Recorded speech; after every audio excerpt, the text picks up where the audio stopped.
It's Friday, October 17th, 2025, and this is the Washington Times front page. Thanks for joining us. I'm George Gerbo. Former National Security Advisor John Bolton has been indicted by a federal grand jury in Maryland on charges he unlawfully retained classified information. Tom Howe and Mallory Wilson report the 18-count indictment accuses Bolton of illegally transmitting national defense information and illegally retaining those type of documents in his home. It charges him with 8 counts of transmission of national defense information and 10 counts of unlawful retention of that information. Bolton served in the White House's national security circle during President Trump's first term.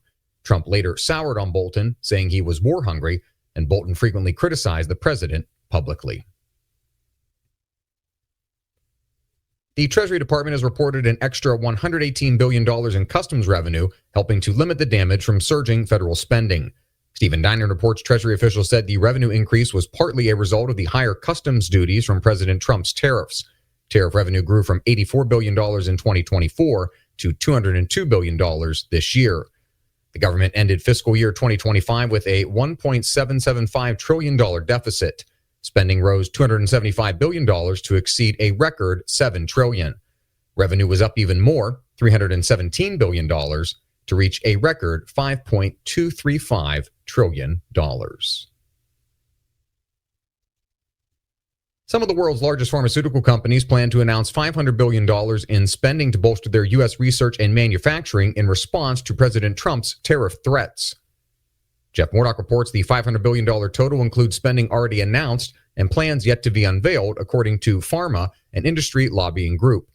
Drug makers will spend the money over a 5 to 10 year period to reassert domestic control over drug manufacturing and respond to global uncertainties.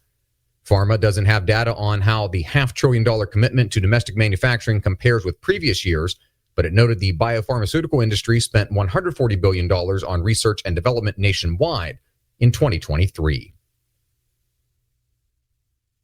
Investors are pouring hundreds of billions of dollars into artificial intelligence ventures, raising fears that stock prices won't match profits and lead to a bursting bubble that sends shockwaves through the economy.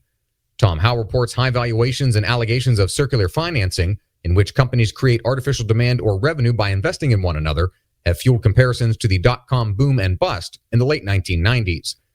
The AI bubble debate pits some economists who fear intertwined spending and runaway investments will lead to a catastrophic loss of wealth, against those who believe AI is a society-changing phenomenon that merits big money investments in power and computing.